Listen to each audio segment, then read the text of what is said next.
Do you ever catch yourself holding back when it comes to prayer? Maybe you don't ask for those big things because it feels too selfish, or perhaps you feel like you're not worthy enough. In today's show, I'm digging into the Bible to unpack what it means and how to come more boldly and confidently before the Lord.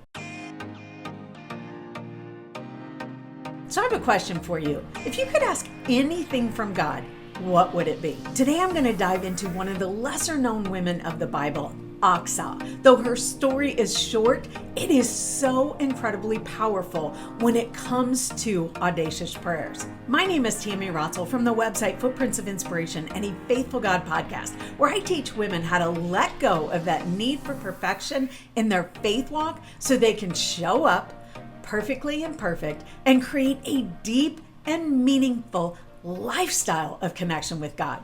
So who was Achsah in the Bible? This was Caleb's daughter.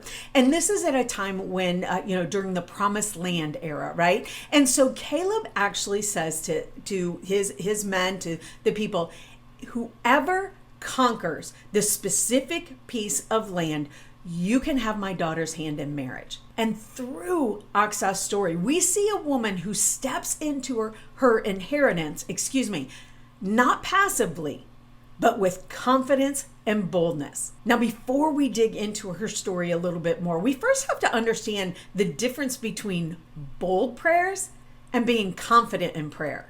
It sounds like the same thing, right? And I think so many of us feel like, those words could be used interchangeably. But there's actually a difference between the two, and we really need to unpack that. So simply put, boldness means a willingness to act despite fear or uncertainty. It's the courage to step out even if you don't feel completely ready. And when it comes to boldness in prayer, it's trusting Him enough to ask, right? Be audacious, to step out and be bold and ask those things, of God. And in just a moment, we're going to see how Achsah was audacious, right? Audacious and very bold in her requests of her father. Now, when it comes to confident means a sense of assuredness rooted in understanding and experience. It's knowing God's character and promises so well that you know that He's listening and will answer. In 1 John chapter 5, verses 14 and 15, it teaches us this is the confidence we have in approaching God,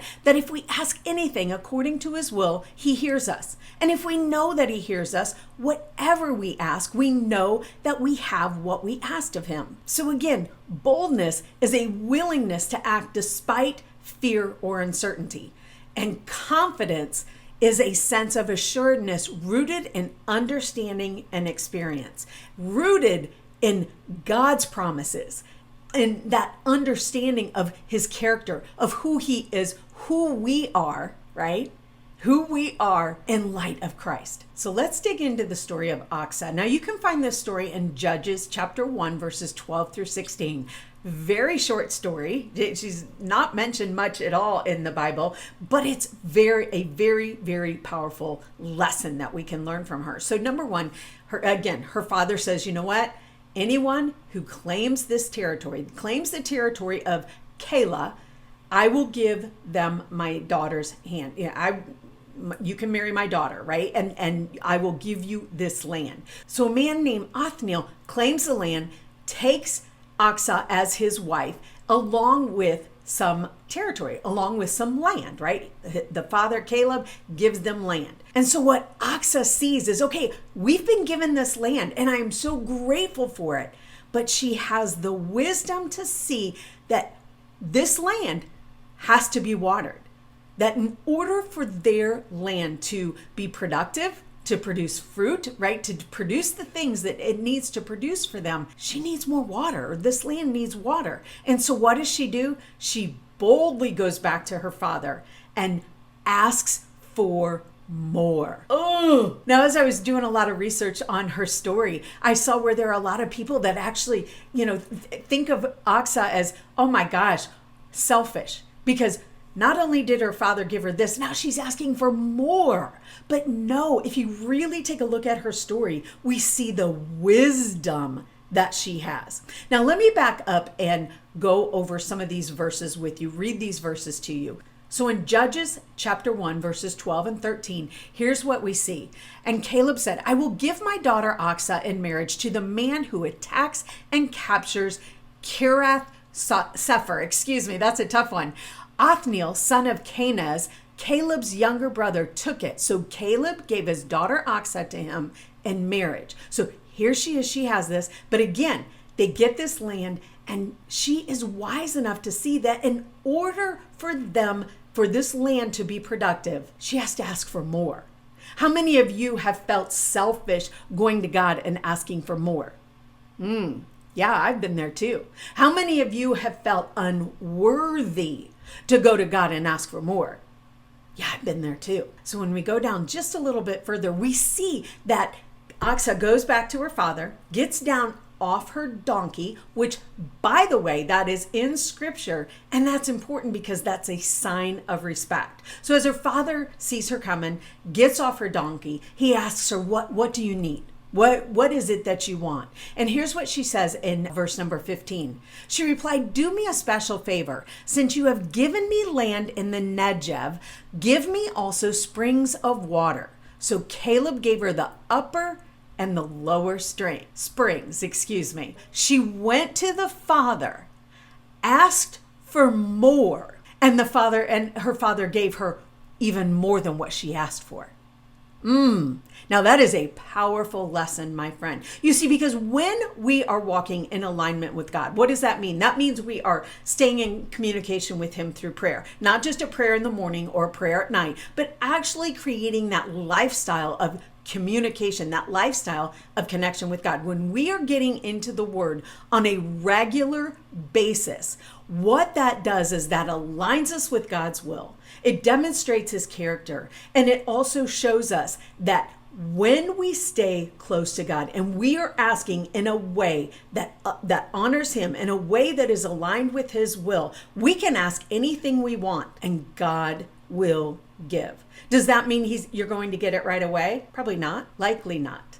Does that mean it's going to be exactly the way you thought? Yeah, no, it doesn't work that way. Most of the time when we go to God and ask for things, number one, if we're waiting, we have to wait for that. We have to keep praying and we have to keep asking for those things. By the way, I actually have an entire video all about why do we have to ask God if he already knows? And in there, I talk about asking God multiple times. Why do we have to keep doing that? I'll drop a link for that in the show notes below. But the thing is number one, sometimes it takes a while for you to get your prayers answered, even like whether they're big prayers or small prayers, because God is actually shaping you and molding you and preparing you for what you're asking for. The other thing is as we're going about and we make these requests that are in alignment with God's will for us, we know that we can ask anything, right? As First John teaches us, we can ask anything. And as long as we're asking according to his will, as long as we are being wise and we are being, what is the word I'm trying to think of, but just we are wise with the things that we're asking, God's going to provide that. And as we see in Achsah's story, he's going to provide in abundance. And that happens over and over and over again. Achsah wasn't selfish because she went to her father and asked for more. No, she was wise because she saw that in order for that land that she has to be fruitful, she had to ask for more. There was more that she needed. And she boldly and confidently went to her father and asked those things. Achsah didn't just settle for the land. She asked for a lifeline.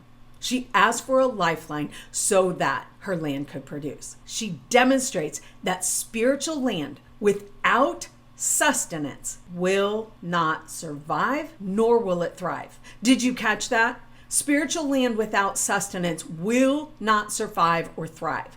In other words, even our spiritual lives, without the sustenance, right? Without that living water from God. We hear that all throughout scripture. But without him, staying connected in prayer, staying in the word on a regular basis, without that, we too cannot thrive or survive. Here's the thing, my friend. Asking God boldly and confidently is not selfish. You are worthy. Why? Not because of anything you've done, but because of who God is. You are worthy because of who you are, whose you are, and why you were created. So you're going to choose to be bold. Choose to be bold. And as you do that, what you're doing is you're demonstrating that you trust God, even though you don't feel it yet, but that you trust God to provide. That shows trust, my friend. That's what that's about. You've just got to show up and be bold, and the confidence will come. As God starts answering your prayers, as he starts answering them, that confidence will come. It takes time.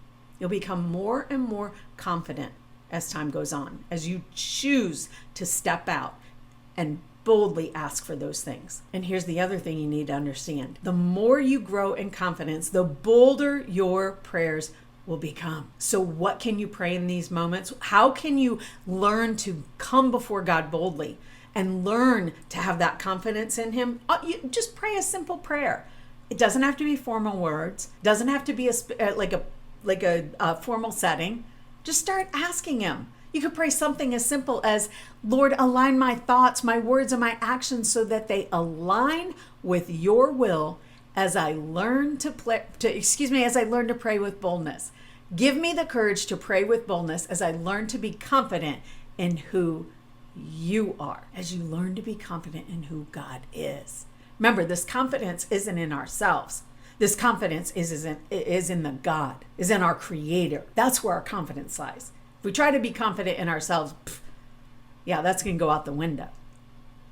But the more you do it, and all you got to do, simple prayers. Lord, help me pray more boldly. That's all you got to do. It doesn't have to be hard, my friend. So let me just give you 3 things, kind of a quick recap of how to do this. Number 1, just step out. Just start doing it. It's going to feel itchy and scratchy. It's going to feel cumbersome. It's going to feel just clunky at first. That's normal. Let it, but keep doing it. Number 2, go to God in prayer. Make that ask. Lord, help me to pray with boldness and confidence today. And number 3, stay in the Word, because the more you learn about God's character, the more you will be confident, the more you'll go to him boldly and confidently. Here's the thing, my friend, when you take those little itty bitty steps, that mustard seed of steps, right? We've talked about that before on the show, the mustard seed and how tiny it is. But when we take that small little step, God's going to show up big every single time. So I asked you that question at the very beginning. I'm going to ask it to you again. If you could ask God for anything, what would it be? Listen, if you're watching on YouTube, I want you to drop it in the comments below. Let me know, what is that one thing? There's no judgment here. We don't judge in this space, right? We all have these same struggles, these same feelings of inadequacy, these feelings of feeling selfish, right? Because we're afraid to ask boldly. So no judgment here. Drop it in the comments below and tell me that one thing, if you weren't afraid, that you would ask God for. And then I want you to go out and do it today. Start taking those steps in boldness. And the more you take those bold steps, the more confidence you'll have. It'll keep on growing, my friend.